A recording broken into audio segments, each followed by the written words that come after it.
Hello everyone, all of you are most welcome in today's lecture.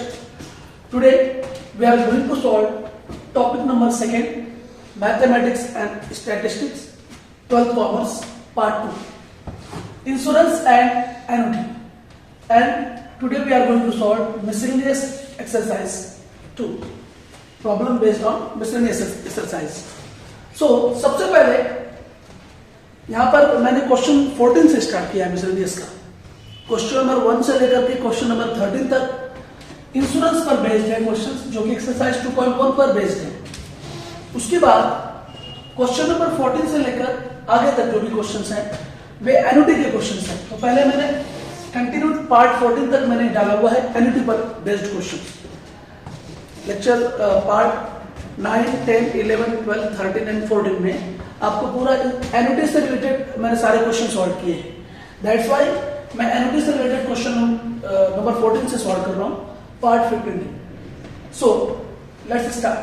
Question number 14.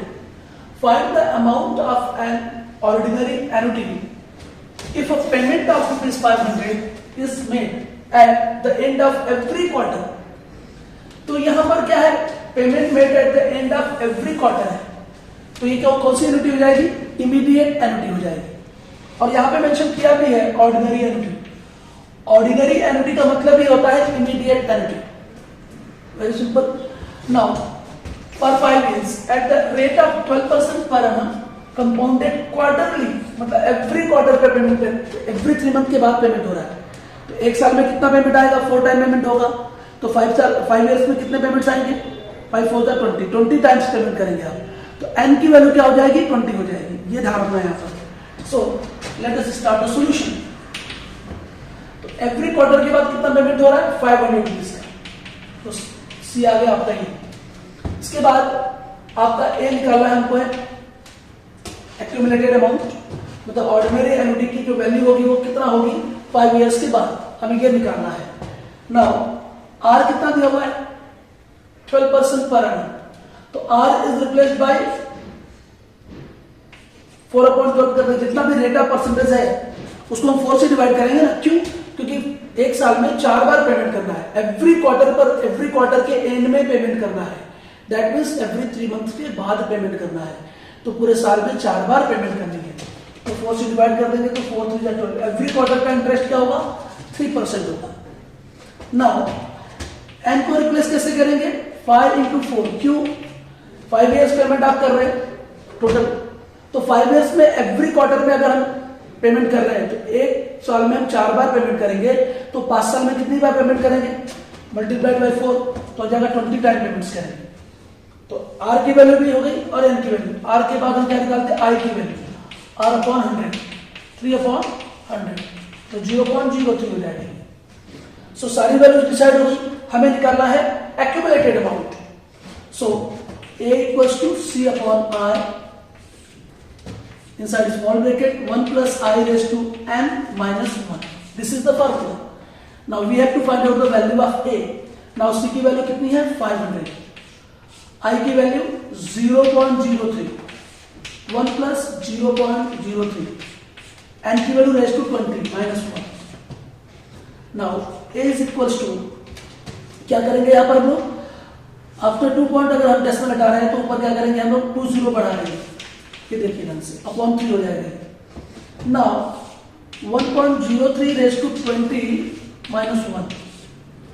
Now just इस तरफ देखते हैं. तो एक पर क्या हो जाएगा? 50,000 अपॉन 3. अब इसकी वैल्यू दी हुई हमारे पास है 1.03 रेज टू 20 की वैल्यू कितनी है? 1.8061. तो हम क्या रखेंगे यहाँ पर? 1.8061 minus 1. A equal to 50,000 upon 3 into 1.8061 में से आप माइनस करेंगे 1 को तो आ जाएगा ये 0.8061. तो ध्यान दीजिए यहाँ पर 1 2 3 4 नंबर्स के बाद यहाँ पे डेसिमल है. तो 4 0 हटाओ, मल्टीप्लाई करते रहो और डेसिमल का एलिमेंट है. तो 5 into 8061 डिवाइडेड बाय 3. क्या 3 से डिवाइड हो रहा है क्या? देखते हैं. 3 2 6 remaining 2, 3 6 18, remaining 2, 3 से डिवाइड हो रहा है तो 5, 3 2 6, रिमेनिंग 2 20 हो गया, 3 6 18, रिमेनिंग 2 26 हो गया, 3 8 24, रिमेनिंग 2, 3 7 21। a इक्वल 5 से मल्टीप्लाई कर दो, 5 7 35, carry 3, 5 8 40 and 3 43, carry 4, 5 6 30 and 4 34, carry 3, 5 10 and 3 30, 13,435 rupees. ये हो जाएगा वैल्यू आपका एक्यूमुलेटेड वैल्यू ऑर्डिनरी एनुटी। तो हम कहेंगे क्या, accumulated value of an ordinary annuity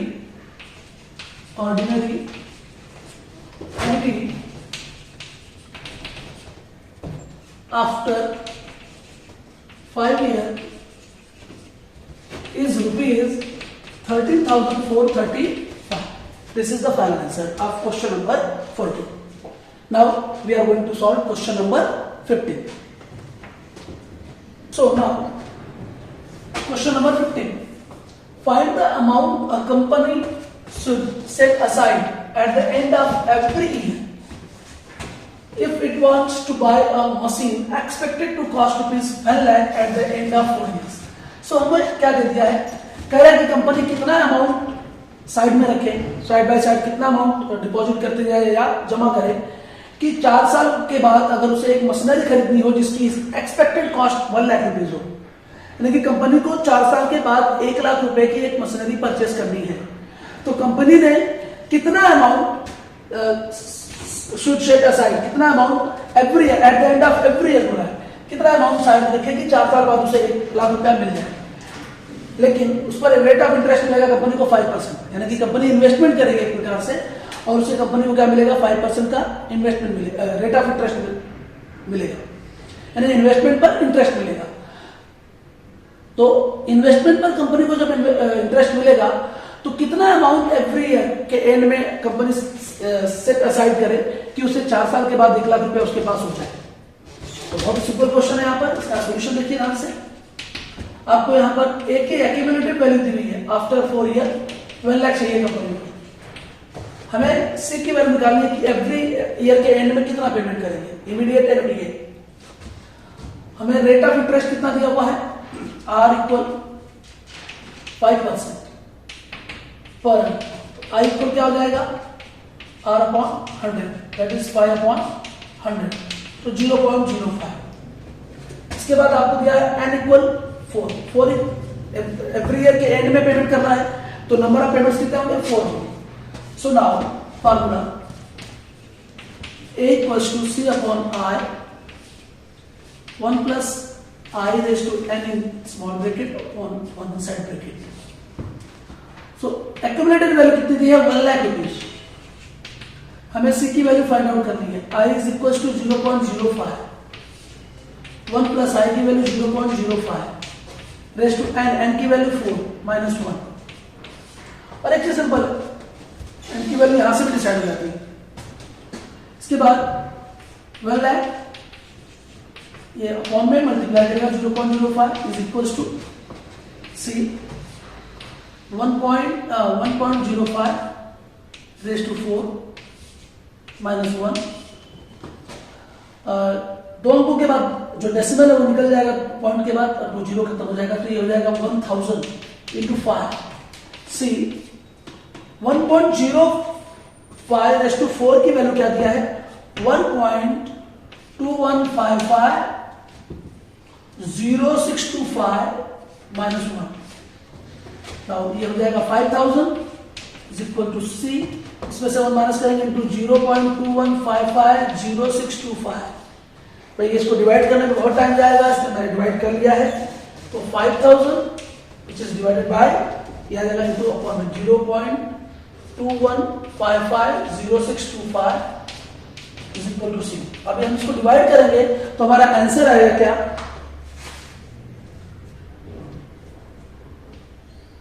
23,201.8 या 18 आएगा, क्या आएगा 1 मिनट 18 आएगा। ये आंसर हो गया। देयरफॉर क्या आंसर रहेगा? The company, a company should set aside rupees 23,201.18 at the end of every year, in order to get rupees 4 lakh, sorry 1 lakh at the end of 4 years. At the end of 4 years. पूरा answer आप इसे दे सकते हैं, या normally आप लिख सकते हैं a company should set aside rupees 23,201.18। बस इतना भी आंसर लिखेंगे तो भी चल जाएगा।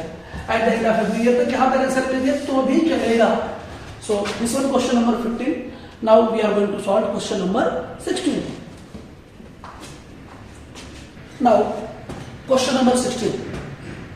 The question is, find the least number of years for which an annuity of ₹3,000 per annum must run in order that its amount exceed ₹60,000 at 10% compounded annually। मतलब question का मतलब सीधा है कि अगर हम एनुअली 3,000 रुपीज पर ईयर भरते हैं, पर ईयर क्या करते हैं?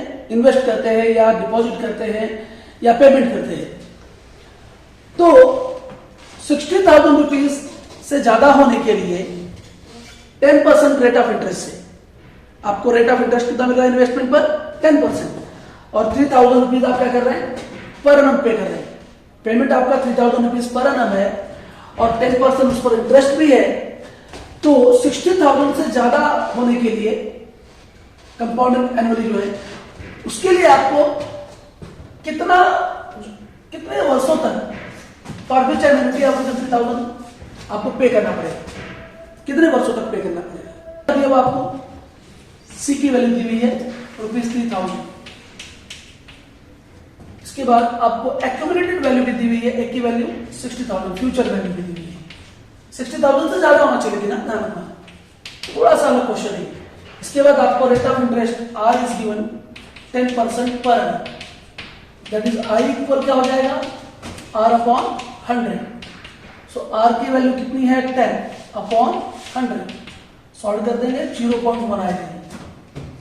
सो आई की वैल्यू भी डिसाइड हो गई, सी भी दिया हुआ है और ए की वैल्यू भी डिसाइड हो गई। हमें क्या निकालना है? नंबर ऑफ पेमेंट एन निकालना है। तो यार नंबर ऑफ पेमेंट आप कह सकते हैं कितने वर्षों तक इन्वेस्टमेंट किया जाएगा कि जो एक्यूमुलेटेड अमाउंट है वो 60,000 से ऊपर हो जाएगा। एक ऐसा इमीडिएट एनुटी जो आपको 10% क्या दे रहा है? रिटर्न दे रहा है, that means rate of interest दे रहा है compounded annually. So now the formula is A equal to C upon I inside small bracket 1 plus I raised to n minus 1। Now एक की वैल्यू कितनी दी हुई है? 60,000 रुपीज। सी की वैल्यू कितनी दी हुई है? 3,000 रुपीज। एंड आई की वैल्यू कितना है? 0.1। 1 प्लस आई की value 0.1 raised to n minus 1। We have to find out the value of n। हम इसे नंबर ऑफ पेमेंट कह सकते हैं या नंबर ऑफ ईयर्स भी कह सकते हैं।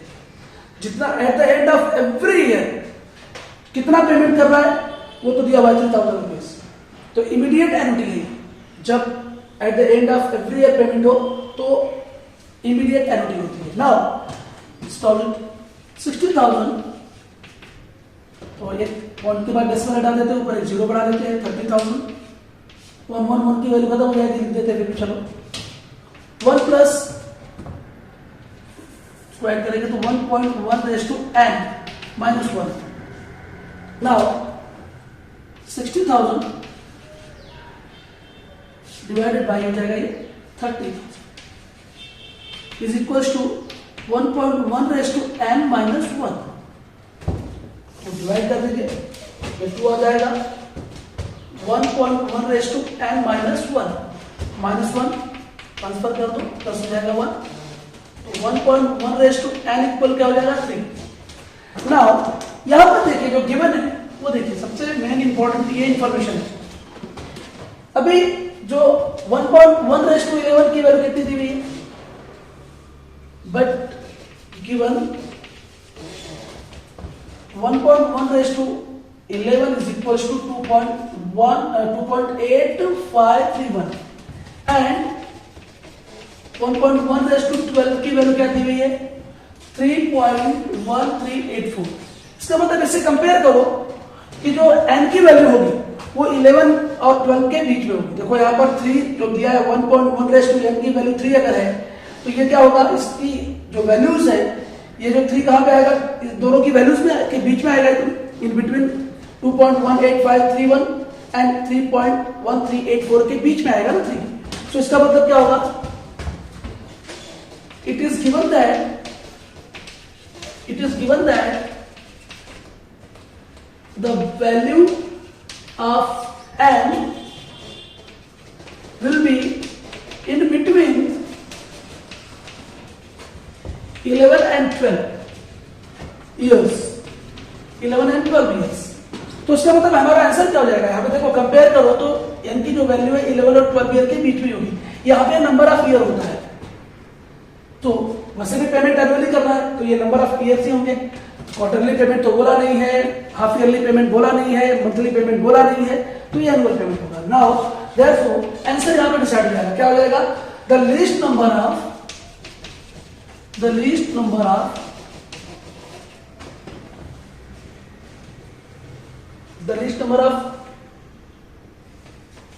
ईयर, या क्या हो जाएगा हमारे यहाँ पर लीस्ट नंबर ऑफ ईयर्स